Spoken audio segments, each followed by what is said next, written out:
Hello everyone, आप सभी कैसे हो। आई होप आप सभी अच्छे होंगे, आगामी परीक्षाओं की तैयारी कर रहे होंगे।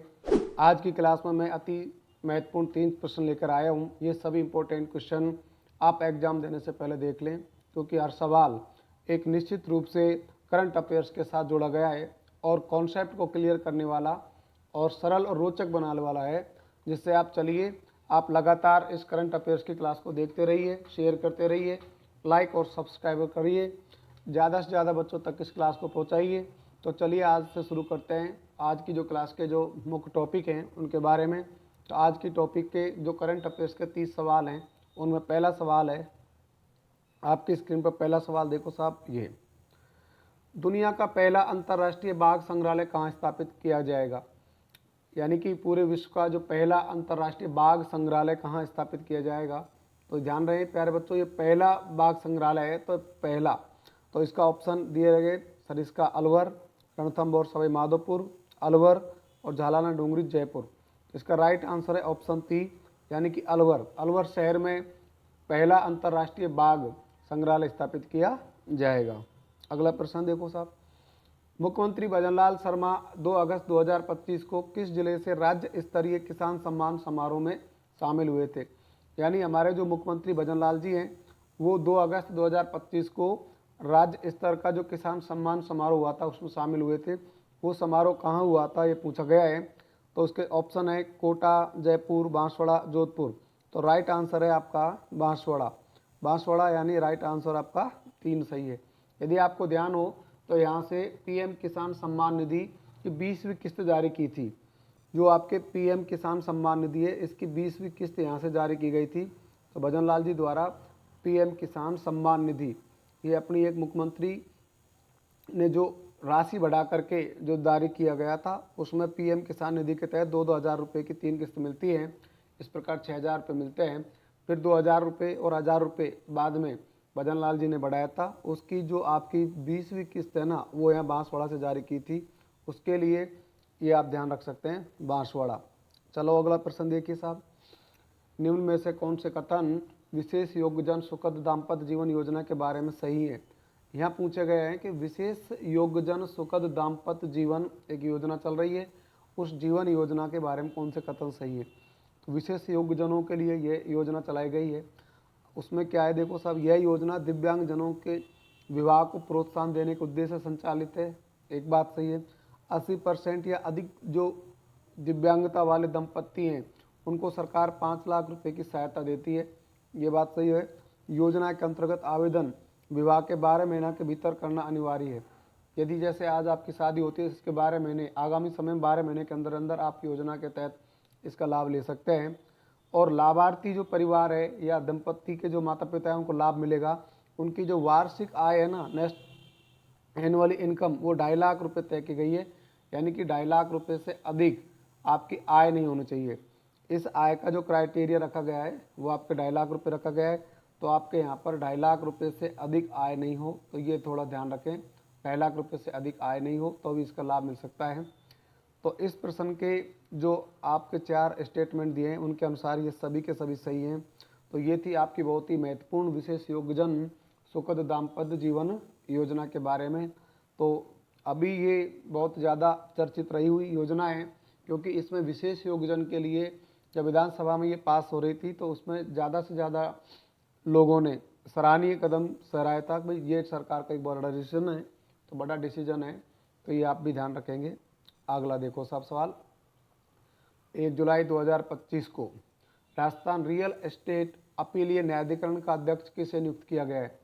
यानी जुलाई 2025 में राजस्थान रियल एस्टेट अपीलीय न्यायाधिकरण का अध्यक्ष नियुक्त किया गया है वीनू गुप्ता, केएल व्यास। तो यहाँ ऑप्शन दिए गए हैं आपके, वीनू गुप्ता, केएल व्यास, मदन गोपाल व्यास और पीएस भाटी। तो इसका जो राइट आंसर है वो ऑप्शन हो गया 3 उत्तर। तो ये आपके मदन गोपाल व्यास इसका राइट आंसर है। देखिए अगला प्रश्न, भारत में सरसों सेवन किस राज्य संस्था द्वारा विकसित की गई किस्म है। यानी कि सरसों की जो किस्म है, तो जो नई वैरायटी की जो किस्म है ना, सरसों सेवन, ये पूछा गया है कि राज्य की कौन सी संस्था द्वारा ये विकसित की गई है। कादिर संस्थान जोधपुर ने विकसित की है, या भारतीय कृषि अनुसंधान परिषद जो नई दिल्ली में उसने विकसित की है, भारतीय सरसों अनुसंधान संस्थान सेवर भरतपुर ने विकसित की है, कि मंडी अनुसंधान केंद्र अजमेर में विकसित की है? तो इस प्रश्न का जो राइट आंसर है ऑप्शन 3, जो आपके सेवर भरतपुर वाली भारतीय सरसों अनुसंधान केंद्र है ना, इसने विकसित की है। तो ध्यान रखें, इसके द्वारा जो विकसित की गई सरसों की ये आपकी, तो आपका जो सेवर संस्थान है ना, जो सरसों अनुसंधान रिसर्च सेंटर वो भरतपुर में ही है। तो उसी सेवर भरतपुर के संस्था द्वारा भारत सरसों सेवन नाम की जो नई सरसों की किस्म जारी की गई है।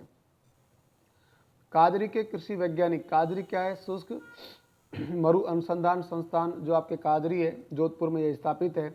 इसके कृषि वैज्ञानिक डॉक्टर धीरज सिंह को कौन सा पुरस्कार मिला है? यहाँ ये पूछा गया है कि कादरी के कृषि वैज्ञानिक डॉक्टर धीरज सिंह को किस प्रकार से सम्मानित किया गया है? तो उनको कौन सा पुरस्कार मिला है? कृषि भूषण सम्मान मिला है, या राष्ट्रीय जैविक कृषि पुरस्कार मिला है, राष्ट्रीय कृषि वैज्ञानिक पुरस्कार 2025 मिला है, या स्वर्ण कृषि नवाचार पुरस्कार मिला है? तो इस प्रश्न का राइट आंसर है राष्ट्रीय कृषि वैज्ञानिक पुरस्कार 2025 उनको मिला हुआ है। यानी इनको जो दिया गया पुरस्कार है वो ये वाला राष्ट्रीय कृषि वैज्ञानिक पुरस्कार 2025 इनको दिया गया है। ध्यान रखें, डॉक्टर धीरज सिंह का बड़ा फेमस और चर्चित नाम है, तो कादरी संस्थान के डॉक्टर साहब हैं साहब। अब आपको कमेंट बताना है कादरी संस्थान कहाँ स्थापित है।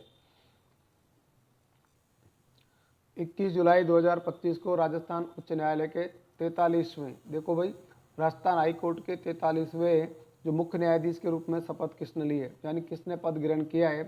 तो वर्तमान में जो 43वें मुख्य न्यायाधीश हैं वो वर्तमान में कौन है? तो देखो MM श्रीवास्तव, ये तो सब 42वें थे, यानी कि इनके स्थान पर तो वो बने हैं जो भी नए बने होंगे। इसके बाद justice PS Bhati, justice Shriram Kalpathi Rajendran, justice KL Sharma. तो इस प्रश्न का राइट आंसर होगा ऑप्शन 3। तो ये श्रीराम कल्पाती जो राजेंद्रन है ये वर्तमान में 43वें मुख्य न्यायाधीश है। तो राजस्थान हाईकोर्ट के नए न्यायाधीश बन चुके हैं। तो नए मुख्य न्यायाधीश का नाम यहाँ पर पूछा गया है, तो जस्टिस श्रीराम कल्पाती राजेंद्रन इस समय राजस्थान हाईकोर्ट के मुख्य न्यायाधीश है, जिन्होंने 42वें मुख्य न्यायाधीश MM श्रीवास्तव का स्थान लिया है। आगे देखो साहब, 17 जुलाई 2025 को आरपीएससी में अध्यक्ष सहित सदस्यों की संख्या अब बढ़ाकर कितनी कर दी गई है? देखो, ये बहुत लंबे समय से विवाद चल रहा था। सचिन पायलट जी ने पिछली गहलोत सरकार में भी आरपीएससी के बारे में टीका टिप्पणी की थी कि भाई आरपीएससी को भंग कर दिया जाए, और यदि इसका विस्तार करेंगे तो इसको पुनर्गठन करके इसमें सदस्यों की संख्या बढ़ाई जाए। इसके चलते अब बीजेपी गवर्नमेंट आई है, तो इन्होंने क्या किया, अभी ध्यान दिया हो तो 3 जुलाई को आरपीएससी के नए चेयरमैन बना दिए गए। तो आरपीएससी के जो अध्यक्ष हैं ना वो इस समय बनाए गए थे UR साहू। ये राजस्थान पुलिस महानिदेशक थे, या आप ऐसे कह सकते हैं राजस्थान डीजीपी थे। तो पुलिस के डीजीपी UR साहू वरिष्ठ IAS अधिकारी थे, इनको अध्यक्ष बनाया 3 जुलाई को। अब इनके बाद अध्यक्ष बना दिया, अब आरपीएससी के वर्तमान अध्यक्ष है UR साहू। बाद में सरकार ने डिसीजन लिया कि इसमें 10 सदस्य और बढ़ा दिए जाएँ। तो एक तो अध्यक्ष साहब हैं और 10 सदस्य और बढ़ा दिए गए। इस प्रकार अब आरपीएससी में सदस्य कितने हो जाएंगे आपके? 11। तो 11 सदस्य हो गए, तो इस राइट आंसर हो गया ऑप्शन 4। तो option 4 is the correct answer. तो ये ध्यान रखें, अब आरपीएससी में अध्यक्ष सहित, देखो सदस्यों की संख्या पूछी है, बढ़ाकर कितनी कर दी गई है? अब सदस्यों की संख्या बढ़ाकर 11 कर दी है। यहाँ पर अध्यक्ष सहित पूछा गया है, तो एक तो हो गया अध्यक्ष और 10 हो गए आपके सदस्य। इस प्रकार कुल 11 सदस्य हो जाएंगे अब आरपीएससी में। आपको बताना है कि पहले आरपीएससी में कितने सदस्य हुआ करते थे। कमेंट में आपको क्या बताना है कि पहले आरपीएससी में कितने सदस्य हुआ करते थे।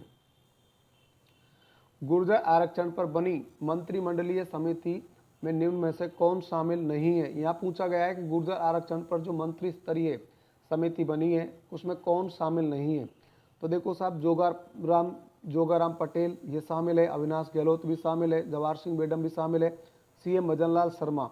तो देखो भजनलाल शर्मा यहाँ पर शामिल नहीं है। ये आपके मुख्यमंत्री CM भजनलाल शर्मा ही इस गुर्जर आरक्षण समिति में शामिल नहीं है, बाकी ये सभी शामिल हैं। तो इस प्रश्न का राइट आंसर हो जाएगा ऑप्शन 4। 11 जुलाई 2025 को देश के पहले बालिका सैन्य स्कूल का लोकार्पण कहाँ किया गया?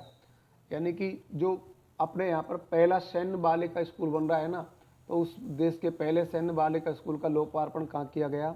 तो इसको देखो साहब, ये है दबुकड़ा जोधपुर, सांचौर जालौर में, जयमलसर बीकानेर में और पलानी झुंझुनू में। तो इसका राइट आंसर हो जाएगा जयमलसर बीकानेर में। तो राइट आंसर इसका 3। यहाँ अपना देश का पहला बालिका सैनिक स्कूल बन रहा है। जैसे बच्चों का पहले ये सैनिक स्कूल है चित्तौड़गढ़ में बना हुआ है, तो ऐसे ही यहाँ पर भी अब बालिकाओं के लिए, लड़कियों के लिए गर्ल्स सैनिक स्कूल बनाया जा रहा है, तो वो आपके जैमलसर बीकानेर में बनाया जा रहा है साहब। उत्तर भारत का पहला ग्रीन हाइड्रोजन हब किस स्थान पर स्थापित होगा? तो हमें ये बताना है, ये देखो पूरा उत्तरी भारत का पहला ग्रीन हाइड्रोजन हब होगा। जब ये बन जाएगा, स्थापित हो ही रहा है, काम चल रहा है, तो ये पहला ग्रीन हाइड्रोजन होगा उत्तर भारत का ही पहला होगा। इसका मतलब दक्षिण भारत में अलग ग्रीन हाइड्रोजन हो सकता है, लेकिन उत्तर भारत में ही होगा। तो MNIT जोधपुर, MNIT जयपुर में, IIT जोधपुर में, बिट्स पिलानी में, MBM जोधपुर में, तो यहाँ इसको कर रहे हैं आपके जोधपुर में।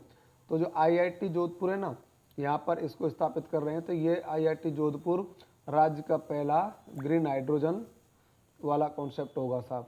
तो ये ध्यान रखेंगे, राज्य का पहला ग्रीन हाइड्रोजन हब है ये। अगला देखो, संयुक्त अरब अमीरात UAE द्वारा राजस्थान में कितनी क्षमता के सौर ऊर्जा प्रोजेक्ट लगाए जाएंगे? संयुक्त अरब अमीरात अर्थात UAE हमारे राजस्थान में कितनी क्षमता के सोलर ऊर्जा प्रोजेक्ट पर काम कर रहा है, कितना प्लांट लगाएगा? तो इसका right answer 40,000 megawatt, 50,000 megawatt, 60,000 megawatt या 70,000 मेगावाट। तो ध्यान दो, यहाँ पर 60,000 मेगावाट उत्तर आएगा कि अपने यहाँ पर 60,000 मेगावाट ऊर्जा क्षमता के UAE द्वारा ये प्लांट लगाया जा रहा है। तो इसका राइट आंसर हो जाएगा 60,000 अर्थात option number 3। Mumbai Ahmedabad Delhi bullet train के प्रस्तावित रूट में राजस्थान के किन शहरों को शामिल किया जाएगा? देखो, मुंबई अहमदाबाद और दिल्ली के बीच में बुलेट ट्रेन चलेगी, तो अब ये प्रस्तावित है, इसमें राजस्थान से गुजरने वाला रूट शामिल है। तो राजस्थान के किन शहरों को इसमें शामिल किया जाएगा? तो यहाँ पर ये प्रश्न आप थोड़ा देखो, इस प्रश्न की थोड़ी मैं व्याख्या बता देता हूँ। देखो, यहाँ पर आपका दिल्ली शहर है। अब जो ये दिल्ली है ना, यहाँ से इस प्रकार ये पहले तो आएगा अहमदाबाद, ये आपका मान लो यहाँ अहमदाबाद शहर है, यहाँ से आपका दिल्ली शहर है। तो अब ये दिल्ली से और अहमदाबाद के बीच में जब चलेगा ऐसे, तो अब यहाँ कौन कौन से शहर इसमें बीच में पड़ेंगे? इसके बाद आएगा ये मुंबई। तो ऐसे ध्यान दो, अब ये आएगा तो सबसे पहले इसमें दिल्ली से चलने के बाद मैं से मान लो इसको मैं यहाँ बता देता हूँ, थोड़ा सा इसको ऐसे समझो कि ये हो गया आपका दिल्ली से चल रहा है। दिल्ली के बाद में यहाँ पर ये पहला पड़ जाएगा आपका जयपुर, तो ये हो गया जयपुर। इसके बाद में बीच में पड़ेगा आपका अजमेर, जयपुर हो जाएगा, इसके बाद अजमेर हो जाएगा। अजमेर के बाद में यहाँ एक हो जाएगा आपका उदयपुर, और फिर ये अहमदाबाद तो वो बता ही रहे हैं, और ये हो जाएगा आपका मुंबई। इस प्रकार ये शहर हैं। तो ध्यान रहे, ये जो 3 शहर है ना, जयपुर, अजमेर और उदयपुर, ये राजस्थान में है। तो देखो, जयपुर, अजमेर और उदयपुर, तो इस प्रश्न का राइट आंसर हो जाएगा ऑप्शन 2 ये 2 ऑप्शन याद रखेंगे। तो अब जब ये बुलेट ट्रेन चलेगी, तो बुलेट ट्रेन चल कहाँ से कहाँ रही है? दिल्ली, मुंबई, अहमदाबाद। तो अब ये ध्यान रखो, तो ये आपके दिल्ली से और मुंबई के बीच में चल रही है। तो इसमें ये दिल्ली और दिल्ली से लेकर के कहाँ जा रही है? ये मुंबई के बीच। इसमें आपके कौन कौन शहर आ जाएंगे? जिसमें जयपुर आ जाएगा, अजमेर आ जाएगा, उदयपुर आ जाएगा, ये तो राजस्थान के आ जाएंगे, और अहमदाबाद आपका गुजरात का आ जाएगा। तो ये आपकी बुलेट ट्रेन की जानकारी थी। जून 2025 में नवीन व नवकरणीय ऊर्जा मंत्रालय की रिपोर्ट के अनुसार अक्षय ऊर्जा उत्पादन देश में शीर्ष स्थान कौन सा राज्य का है? यहाँ ये बताना है कि नवीन और नवकरणीय ऊर्जा मंत्रालय की अभी हाल ही में रिपोर्ट जारी हुई है जून में। तो जून के महीने में यानी 2025 के अंतर्गत देश में पहले स्थान पर कौन सा राज्य, शीर्ष राज्य कौन सा है? तो ध्यान रहे, इसमें जो पहला स्थान है शीर्ष राज्य, वो अपने राजस्थान का ही है। हमारे पहले राजस्थान का स्थान आता है। तो फर्स्ट पर कौन है? तो ये फर्स्ट पर अपना राजस्थान है। लेकिन ध्यान रहे, कब से? जून 2025 के अनुसार फर्स्ट स्थान पर आपका राजस्थान। ऑप्शन नंबर 3 इसका करेक्ट आंसर। राजस्थान की अब कल अक्षय ऊर्जा क्षमता कितनी है? देखो, अभी तो पूछा भाई किस स्थान पर है, तो हम पहले स्थान पर था। अब ये प्रश्न क्या पूछ रहा है कि राजस्थान की कुल अक्षय ऊर्जा क्षमता जून 2025 तक कितनी मेगावाट है, अर्थात कितनी हो गई है? तो 37,494 मेगावाट, 31,967 मेगावाट, 37,818 मेगावाट, 35,012 मेगावाट। तो यहाँ याद रखें, इसका राइट आंसर हो जाएगा 3।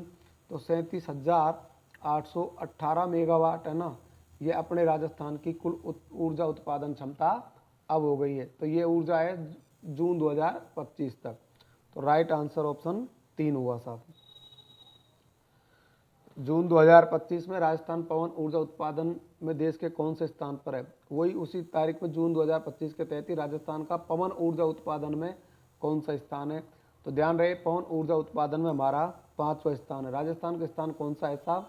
5वां स्थान है। तो इसका राइट आंसर हो जाएगा ऑप्शन 4 हुए साहब। तो हमारा 5वां स्थान है। अगला प्रश्न देखो, पीएम कुसुम योजना के कंपोनेंट ए के अंतर्गत सबसे अधिक 457 मेगावाट क्षमता किस राज्य में स्थापित की गई है? देखो, जो पीएम कुसुम योजना है ना, इसके कंपोनेंट ए कंपोनेंट, इसी में बी कंपोनेंट, इसी में सी कंपोनेंट, अलग अलग कंपोनेंट की 3 प्रकार के ये प्रारूप में योजना चल रही है। तो हम सबसे अग्रणी जो है ना, वो तो है ए कंपोनेंट में। देखो ध्यान से, यहाँ पूछा गया है सबसे अधिक 457 मेगावाट। हमने यहाँ पर 457 मेगावाट क्षमता के साथ में राजस्थान तो सबसे आगे है, तो यहाँ पर ये तो हो गया राजस्थान। लेकिन जो कंपोनेंट सी है ना, कंपोनेंट सी में राजस्थान का तीसरा स्थान है। ये भी आप ध्यान रखेंगे साहब, पीएम कुसुम योजना के अंतर्गत। 17 जुलाई 2025 को सहकार और रोजगार उत्सव का आयोजन किया गया था। तो ये राजस्थान में कहाँ कर रहे हैं?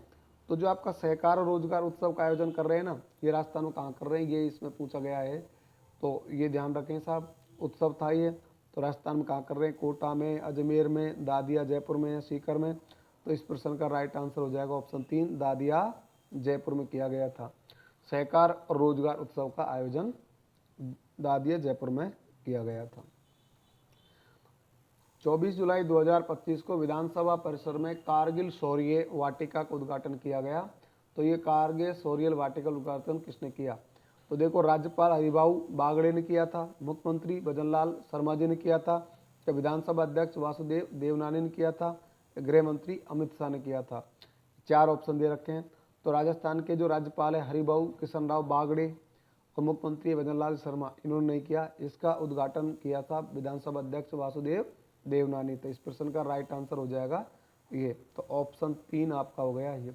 ध्यान रखना है, ये जुलाई में हुआ था, 24 जुलाई को उद्घाटन किया। तो अपन जो कारगिल दिवस जीते थे ना, उसके उपलक्ष्य में यहाँ पर कारगिल शौर्य की बात की गई। तो कारगिल शौर्य वाटिका बनाई। तो राजस्थान विधानसभा अध्यक्ष वासुदेव देवनानी ने इसका उद्घाटन यहाँ पर किया है।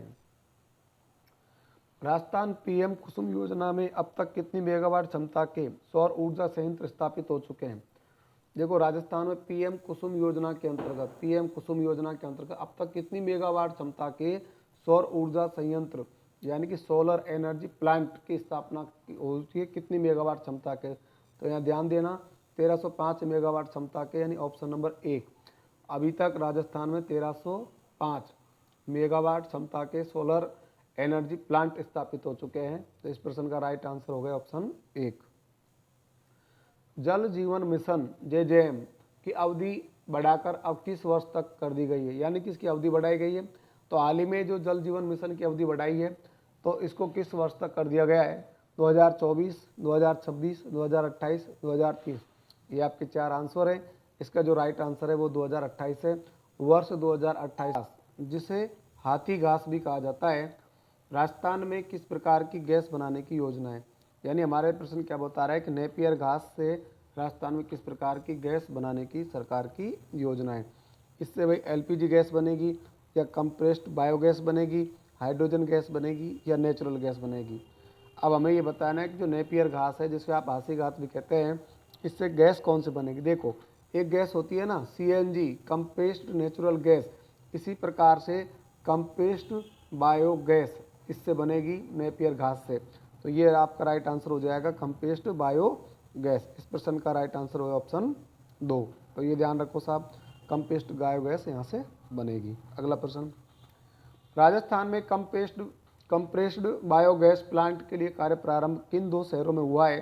तो यहाँ पर जो कंप्रेस्ड बायोगैस है ना, ये नेपियर घास से बनाई जाएगी। इसके लिए हमने जयपुर, कोटा, सूरतगढ़, बीकानेर, कोटा, सूरतगढ़, अजमेर, कोटा।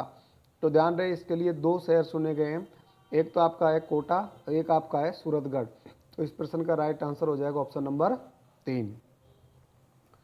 राजस्थान का पहला वंदे भारत मेंटेनेंस डिपो किस स्थान पर बनाया जा रहा है? यानी कि जो पहला वंदे भारत मेंटेनेंस डिपो है वो किस स्थान पर बनाया जा रहा है? अजमेर में, अलवर में, खातीपुरा, जयपुर में, सवाई माधोपुर में।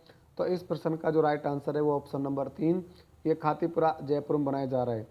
चलो मैं यहाँ एक जानकारी बता देता हूँ कि जो आपका ये वंदे भारत का जो मेंटेनेंस का वो बन रहा है ना, ये 2 जगह बन रहा है राजस्थान में। एक तो ये खातीपुरा जयपुर में बन रहा है, इसके अलावा ये जोधपुर में भी बन रहा है भाई। ये इसका भी थोड़ा सा आप ध्यान रखेंगे कि ये एक तो जोधपुर में बन रहा है और एक आपके खातीपुरा जयपुर में बन रहा है।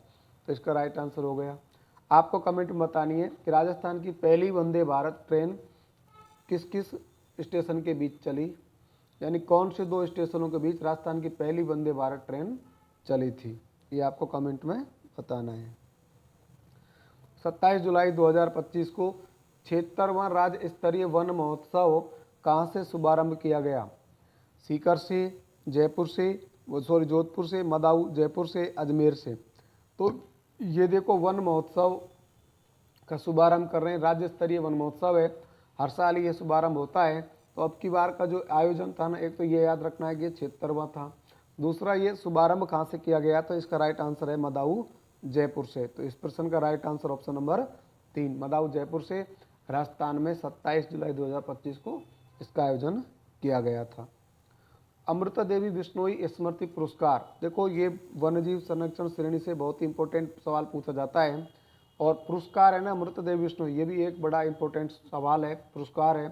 तो इसकी व्यक्तिगत श्रेणी से डॉक्टर गौरीशंकर शर्मा को किस क्षेत्र में या उनके योगदान में दिया गया है? तो ध्यान रखो अब की बार जो व्यक्तिगत श्रेणी के जो पुरस्कार है ना, ये 2 व्यक्तियों को दिए गए हैं। एक तो इसमें नाम आ गया गौरीशंकर शर्मा, तो डॉक्टर गौरीशंकर शर्मा को भी दिया गया है, एक गोविंद भारद्वाज को दिया गया है। तो ये जो व्यक्तिगत श्रेणी के जो पुरस्कार है अमृता देवी बिश्नोई पुरस्कार, ये आपके वन्यजीव संरक्षण में दिया जाता है। तो ये एक क्षेत्र है, यहाँ पर ये पूछा गया है किस क्षेत्र में योगदान करने हेतु दिया गया है? तो वन्यजीव संरक्षण के क्षेत्र में योगदान करने हेतु दिया गया है। तो प्रश्न का राइट आंसर ऑप्शन नंबर 3 हुआ साहब।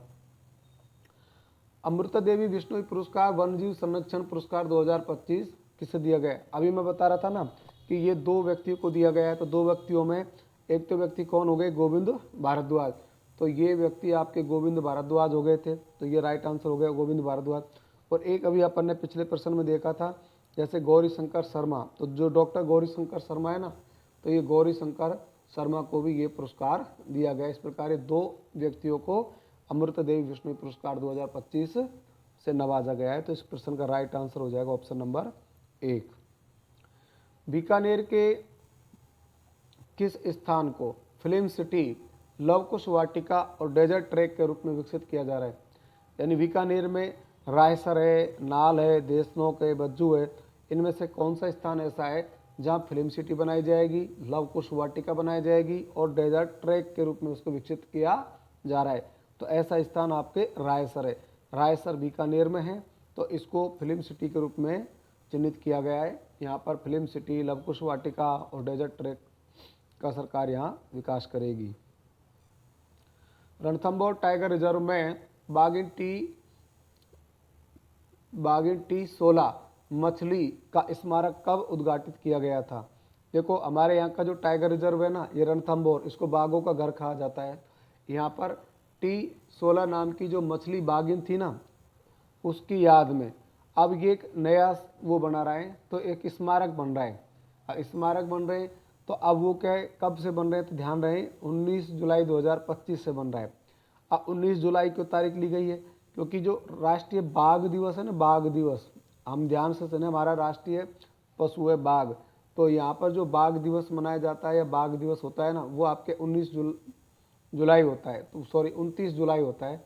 तो 29 जुलाई को बाघ दिवस होता है, इसलिए बाघ दिवस के उपलक्ष्य में ही अपन ने इस समय उद्घाटन किया है। तो ये ध्यान रखें, तो बाघ दिवस 29 जुलाई को, इसलिए इसका राइट आंसर हो गया आपका ऑप्शन ए।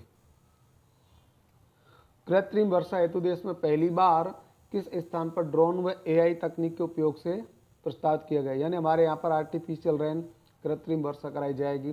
तो देश में पहली बार किस स्थान को सेलेक्ट किया गया है जहाँ पर ड्रोन और आर्टिफिशियल इंटेलिजेंस के माध्यम से कृत्रिम वर्षा प्रस्तावित है?